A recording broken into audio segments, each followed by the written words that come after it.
11 बजे 22 दिसंबर 1949। अभिराम दास के रामघाट पर मंदिर की दहलीज पर खड़े होने से कुछ क्षण पहले अयोध्या शांति से सो रही थी। हालांकि अभी रात के बमुश्किल 11 बजे थे। फैजाबाद के छोर पर स्थित यह बस्ती गहरी नींद में सो चुकी थी। रात ठंडी थी और शांत हवा की एक परत ने अयोध्या को कंबल की तरह ढक दिया था। राम चबूतरा से राम कथा की क्षीण धाराएं प्रवाहित हुई। शायद भगवान राम की कथा को जीवित रखने वाले भक्तों को थकान और नींद आने लगी थी। सरयू की मधुर कलकल ध्वनि ने भ्रामक शांति को और बढ़ा दिया। अयोध्या के उत्तरी छोर पर रामघाट का मंदिर बहुत पुराना नहीं था। इसे खड़ा करने की पहल एक दशक पहले ही की गई थी, लेकिन उत्साह कायम नहीं रहा और निर्माण कार्य बीच में ही रोक दिया गया। संरचना आकार में छोटी रही और अत्यंत आवश्यक अंतिम स्पर्श के अभाव के कारण यह भव्य उभरे हुए सामने के हिस्से और गर्भगृह के दोनों ओर के कमरों के अलावा कच्चा दिखता था। पिछवाड़े में एक आम का बाग था, अस्तव्यस्त।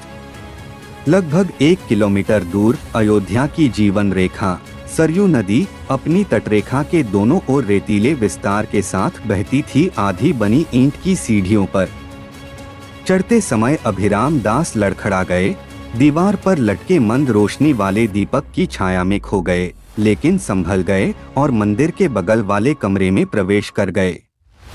रामघाट मंदिर अभिराम दास की बेशकीमती संपत्ति थी, जो खुद 1 किलोमीटर दूर एक कमरे के मकान में रहते थे, जो कि अयोध्या के मध्य में एक किले जैसी संरचना हनुमानगढ़ी के परिसर का हिस्सा था। इसकी भव्य दीवारों के परिसर में भगवान हनुमान को समर्पित एक पुराना भव्य मंदिर था।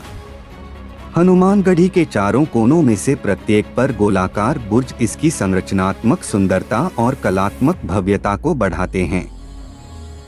किले के चारों ओर और परिसर के हिस्से के रूप में साधुओं के लिए कमरे, एक संस्कृत पाठशाला और एक विशाल संकरी जगह थी, जहां एक गौशाला थी, जिसके बगल में हनुमानगढ़ी के सिंहद्वार के करीब अभिराम दास रहते थे। हालांकि वह उसके लिए केवल एक रैन बसेरा था।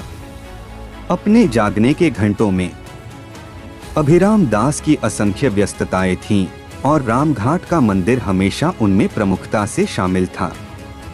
सिर्फ इसलिए नहीं कि यह उनके नियंत्रण में था, बल्कि इसलिए कि इसमें उनके 3 छोटे भाई और 4 चचेरे भाई रहते थे, जिनमें से अधिकांश हनुमानगढ़ी में संस्कृत पाठशाला में नामांकित। 1949 की वह रात जब बाबरी मस्जिद के अंदर अचानक राम की मूर्ति प्रकट हुई और इतिहास बदल गया। 11 बजे 22 दिसंबर 1949।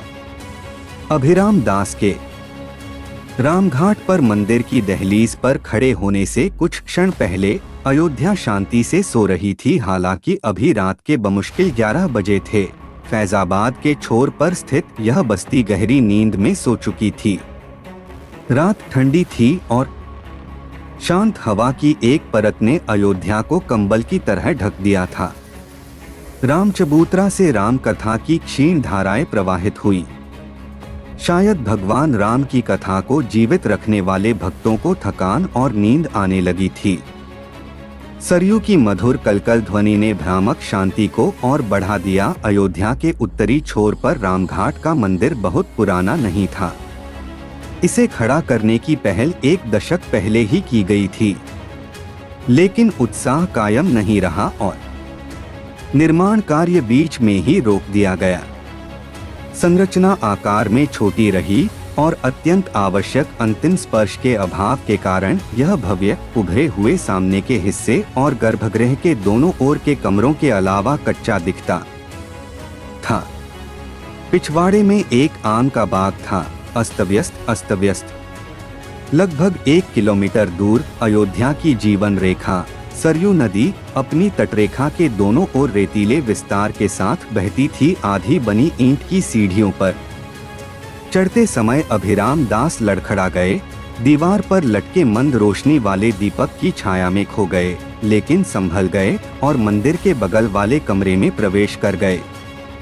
रामघाट मंदिर अभिराम दास की बेशकीमती संपत्ति थी, जो खुद 1 किलोमीटर दूर एक कमरे के मकान में रहते थे, जो कि अयोध्या के मध्य में एक किले जैसी संरचना हनुमानगढ़ी के परिसर का हिस्सा था। इसकी भव्य दीवारों के परिसर में भगवान हनुमान को समर्पित एक पुराना भव्य मंदिर था। हनुमानगढ़ी के चारों कोनों में से प्रत्येक पर गोलाकार बुर्ज इसकी संरचनात्मक सुंदरता और कलात्मक भव्यता को बढ़ाते हैं। किले के चारों ओर और परिसर के हिस्से के रूप में साधुओं के लिए कमरे, एक संस्कृत पाठशाला और एक विशाल संकरी जगह थी, जहां एक गौशाला थी, जिसके बगल में हनुमानगढ़ी के सिंहद्वार के करीब अभिराम दास रहते थे। हालांकि वह उसके लिए केवल एक रैन बसेरा था।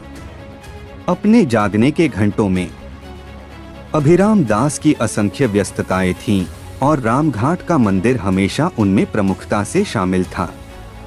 सिर्फ इसलिए नहीं कि यह उनके नियंत्रण में था, बल्कि इसलिए कि इसमें उनके 3 छोटे भाई और 4 चचेरे भाई रहते थे, जिनमें से अधिकांश हनुमानगढ़ी में संस्कृत पाठशाला में नामांकित थे। उनके 2 चचेरे भाई युगल किशोर झा और इंदुशेखर झा, साथ ही अभिराम के छोटे भाई उपेंद्रनाथ मिश्रा अयोध्या में महाराजा इंटरमीडिएट कॉलेज के छात्र थे।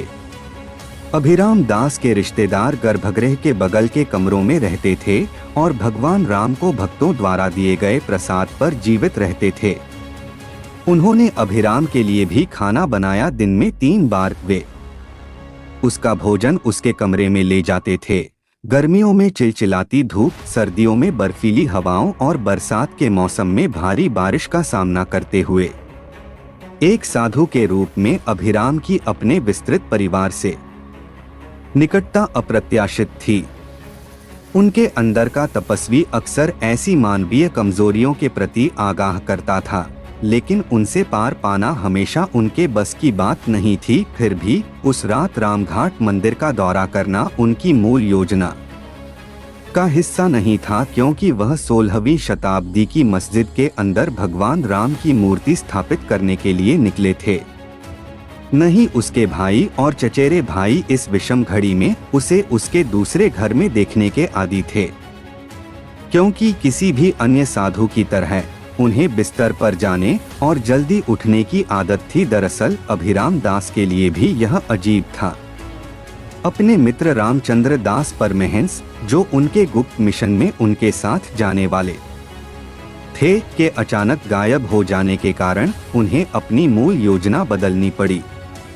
अभिराम और परमहंस पुराने दोस्त थे। उनकी एक समान विचारधारा थी। दोनों अखिल भारतीय हिंदू महासभा से जुड़े थे, जबकि अभिराम पार्टी के एक उत्साही सदस्य थे।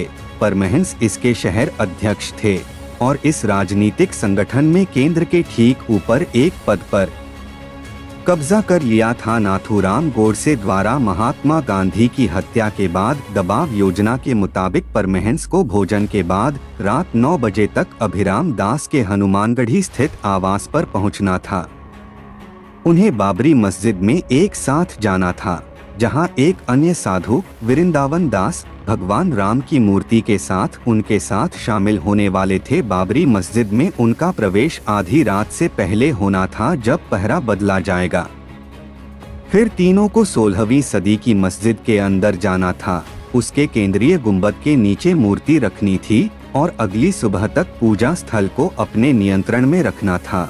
जब हिंदू सांप्रदायिकों का एक बड़ा समूह समर्थन के लिए आएगा, उन्हें सख्त निर्देश दिया गया था कि मस्जिद में उनका प्रवेश आधी रात से पहले किसी भी कीमत पर पूरा किया जाना चाहिए। वह समय जब मस्जिद के द्वार पर पहरा बदला जाएगा। प्रत्येक विवरण की सावधानी पूर्वक योजना बनाई गई थी और जब तक कि रामचंद्र दास परमहंस दृश्य से गायब नहीं हो गए, तब तक सब कुछ उसी के अनुसार चल रहा था। 42 साल बाद जब मूर्ति स्थापित करने में शामिल लोगों में से कोई भी उनका खंडन करने के लिए जीवित नहीं था, परमहंस ने इतिहास को उपयुक्त बनाने की कोशिश की। 22 दिसंबर 1991 को न्यूयॉर्क टाइम्स में छपी एक समाचार रिपोर्ट में परमहंस ने घोषणा की, मैं वही आदमी हूँ जिसने मस्जिद के अंदर मूर्ति रखी थी। हालांकि 1949 की उस मनहूस रात और उसके बाद कुछ दिनों के लिए परमहंस अयोध्या के दृश्य से गायब हो गए। इंदुशेखर झा, जो युगल किशोर झा के साथ अभिराम दास के पीछे पीछे मस्जिद में गए थे, ने परमहंस के बारे में यह कहा था, मैंने 22 दिसंबर 1949 की शाम को परमहंस को देखा था। इसके बाद अगले 3 दिनों तक उन्हें अयोध्या में नहीं देखा गया।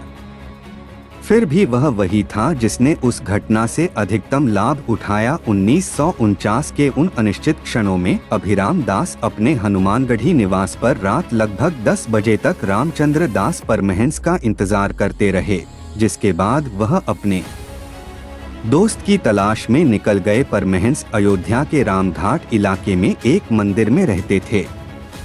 यह अभिराम दास के भाइयों और चचेरे भाइयों के निवास स्थान के काफी करीब था, लेकिन